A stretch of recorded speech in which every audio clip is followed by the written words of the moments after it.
Bueno, esto tenemos en la parte de trabajo, bien, y lo que nosotros tenemos también es la parte de energía, en donde la energía mecánica va a ser igual a la energía potencial más la energía cinética, en donde la energía potencial era igual a mg por h y la energía cinética era igual a un medio de la masa por el cuadrado de la velocidad. ¿Sí?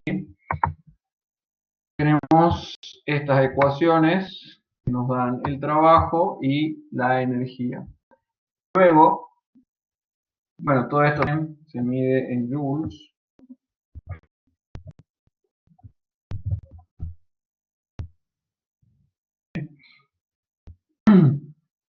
En el sistema internacional, ¿sí? De acá, que era el trabajo que planteamos en el trabajo práctico, que la energía, esto, si nosotros teníamos que en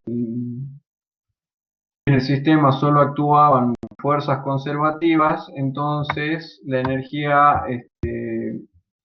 mecánica se conservaba durante el proceso, es decir, que energía mecánica inicial era igual a la energía mecánica final.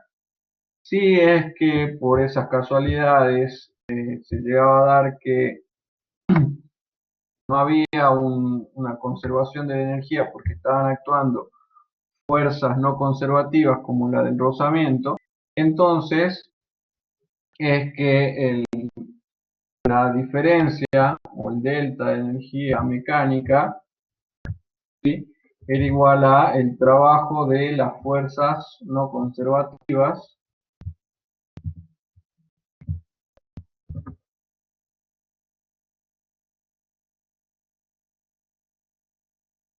¿bien? Entonces, bueno, de ahí es que podemos, tenemos la otra relación, ¿sí?, donde entraba el trabajo de las fuerzas como el rozamiento. Después de ahí, ecuaciones de velocidad y de altura son las que venimos manejando en cinemática. Y estas son las ecuaciones, creo, si es que no me acuerdo, que más se usan en parte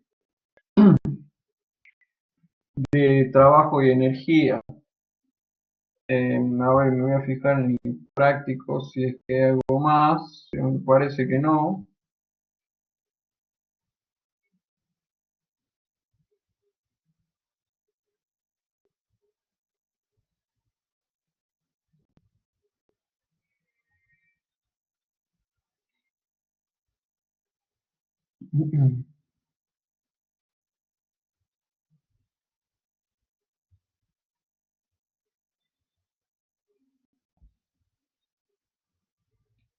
Bueno, lo otro que habíamos visto era, acá también, era la energía potencial elástica.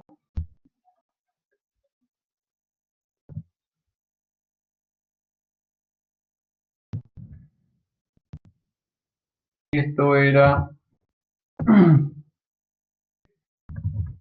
medio de K por cuadrado.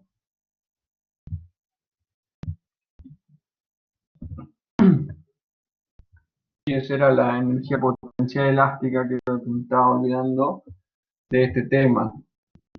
El siguiente tema que vimos es, a ver dónde está, ok, cantidad de movimiento.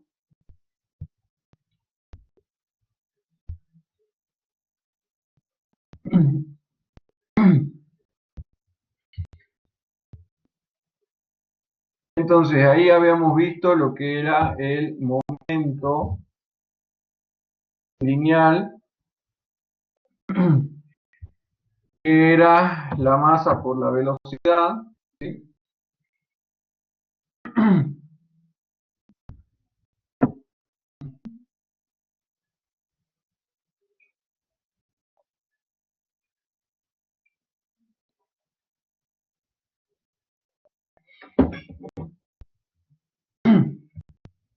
Y también teníamos, bueno, esto era un vector.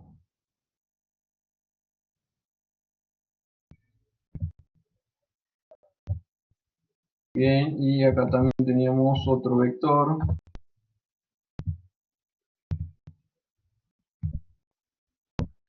Bien, y también sabíamos que la cantidad de movimiento se podía conservar siempre y cuando los choques sean, siempre se conserva la cantidad de movimiento y lo que se podía variar era la cantidad de energía cinética del movimiento. Bien, y eso lo teníamos que tener en claro con el coeficiente de restitución, que era lo que nos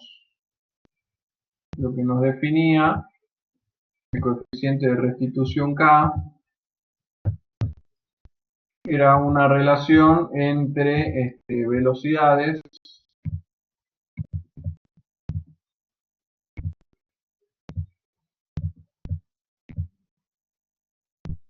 ¿sí? En donde esta era la velocidad final del primer objeto y esta era la velocidad final del segundo. De acá abajo teníamos la diferencia de velocidades iniciales del primero y del segundo, ¿sí?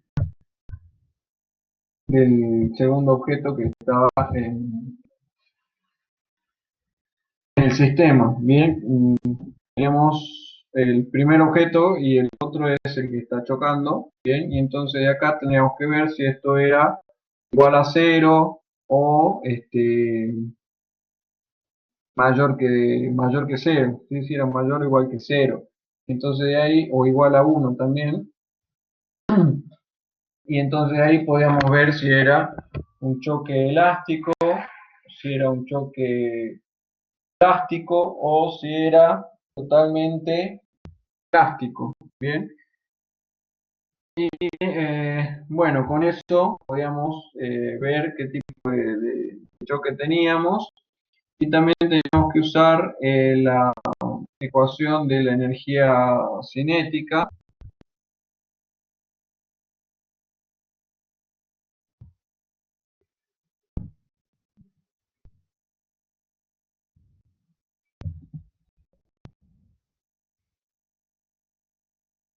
Y teníamos estos planteos para determinar que los tipos de choque y las velocidades que iban a tener las partículas luego de cada impacto, ¿sí? A ver, ¿qué más tenemos en este trabajo práctico?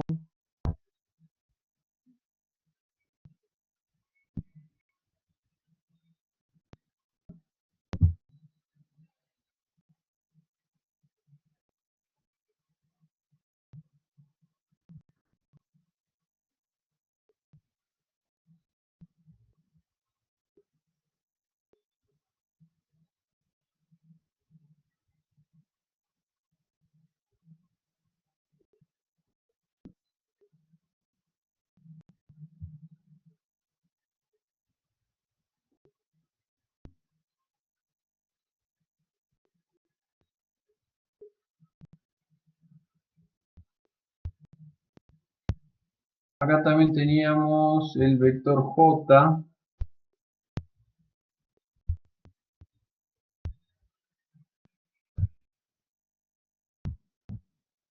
que es igual a la fuerza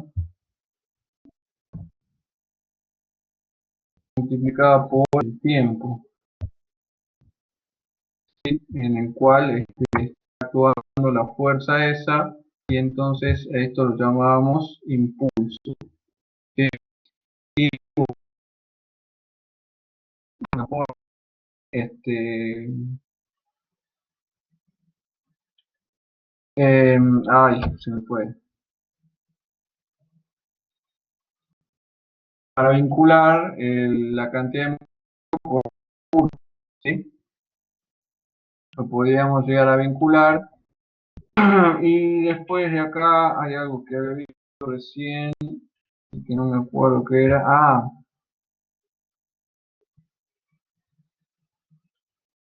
esto, el momento lineal, se conservaba y teníamos que ver que esto era un vector, bien, y teníamos que hacer una suma vectorial de, del momento de cada uno de los objetos cuando chocan, ¿sí? Para poder hacer la sumatoria esa y este, poder determinar o poder utilizar esa ley de conservación del momento una vez que se produce el choque.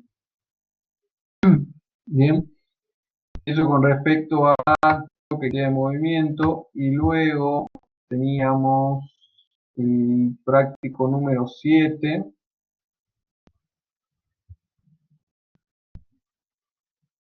en donde lo único que adicionamos acá, o lo único novedoso de esta unidad era que la sumatoria de momentos en este caso es igual a el momento de inercia multiplicado por la aceleración angular.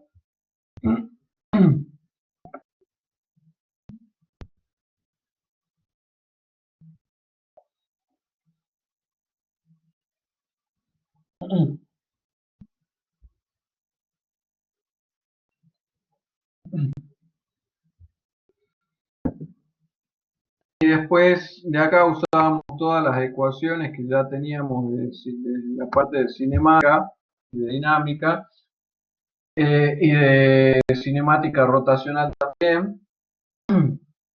Y se acuerdan que habíamos visto ya el movimiento circular uniforme y uniformemente acelerado, y así que toda la aplicación de esas fórmulas eran válidas en este caso. También toda la parte de lo que era la dinámica lineal también es válido en este caso, y únicamente hacemos este planteo cuando tenemos cuerpos que pueden rotar o deslizarse, ¿sí? Cuerpos que forma circular o cilíndrica. Eh, bueno, de acá teníamos una condición para que el cuerpo deslice sin,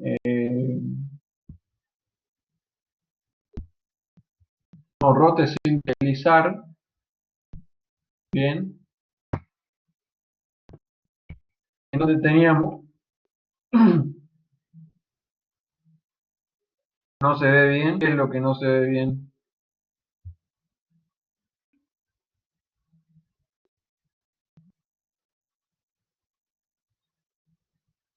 Ahora está bien.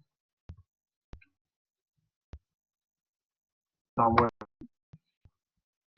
Teníamos la condición para que el cuerpo rote sin deslizar, que era que la velocidad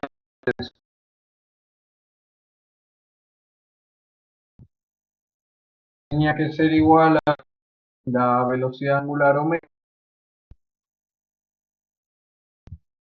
multiplicada por el radio, por la distancia de la partícula más alejada en contacto con el suelo.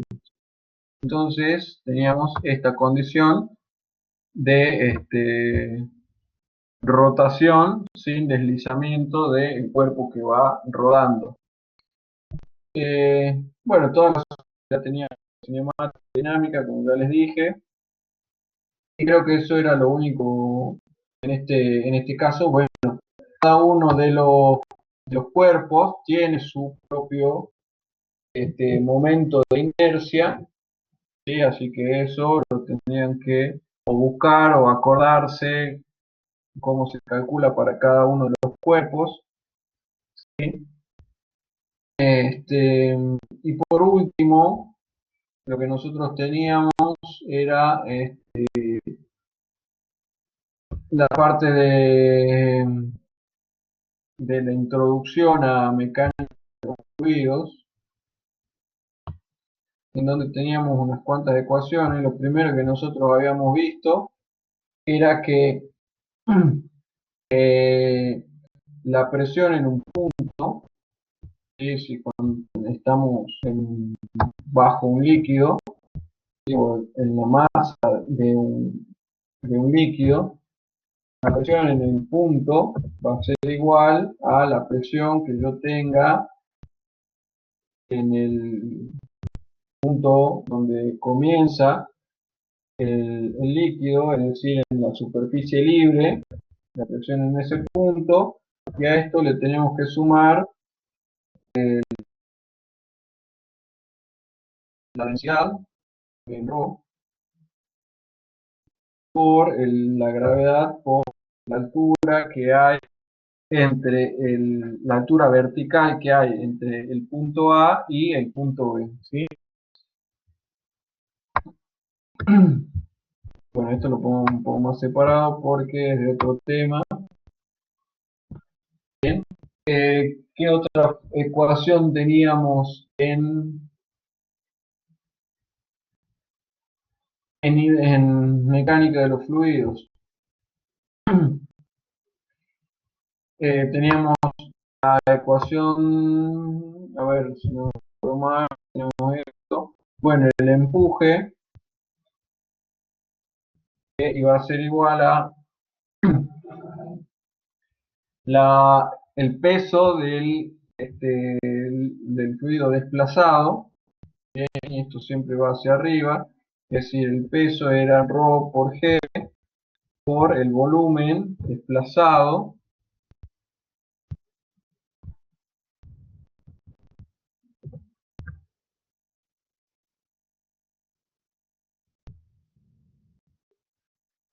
¿sí?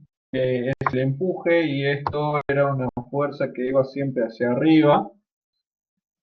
Bien, ¿qué más teníamos de acá? Teníamos la ecuación de continuidad.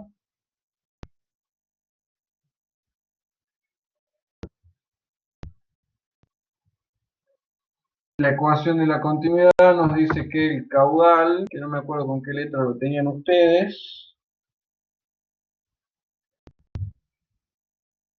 esto era igual a el área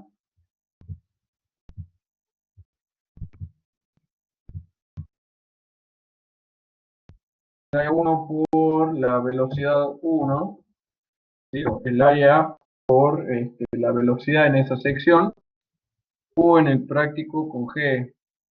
Bueno, sí, siempre veía el caudal con Q, así que bueno, me resulta raro verlo con letra G, ¿sí? Y esto se tiene que mantener constante en todos los puntos de cada sección de cañería o de donde se esté transportando el fluido, ¿sí? Esto siempre y cuando yo tenga un fluido incompresible, como es el caso del agua o del aceite, ¿bien? No podríamos decir lo mismo cuando nosotros tenemos un fluido compresible, como lo es un gas, ¿bien? ¿Qué significa que sea constante? Que en todas las secciones que yo calcule, ¿sí? Se va a mantener constante esta relación de área por velocidad igual a caudal, ¿sí? Es decir, todo lo que está entrando en una sección tiene que estar saliendo. Y por último tenemos la ecuación que gobierna la ley de Bernoulli, en donde, a ver acá, como ven ustedes, P sobre gamma, o sea que esto era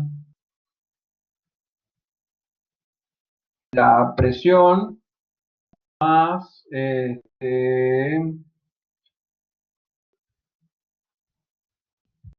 a ver,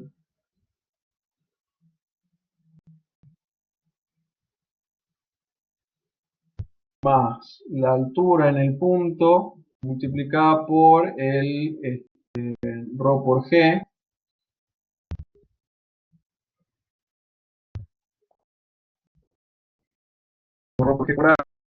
Sí. Y a esto le teníamos que sumar la energía cinética, y esto era a ver, rho por la velocidad al cuadrado,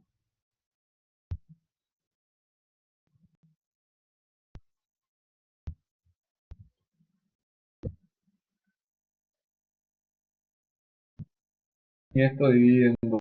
¿Sí? Y esto es una constante.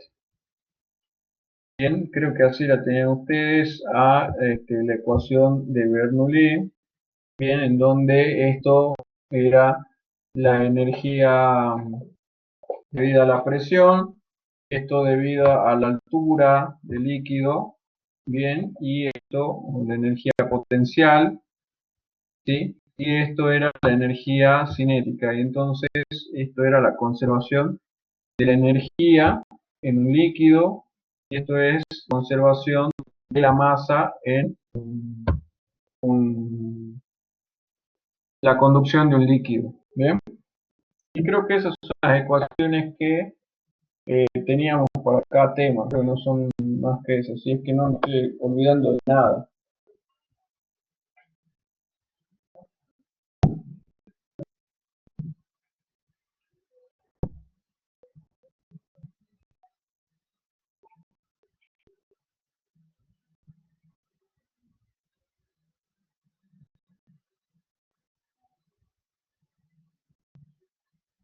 Bueno, ¿alguna otra cosa que quieran preguntar?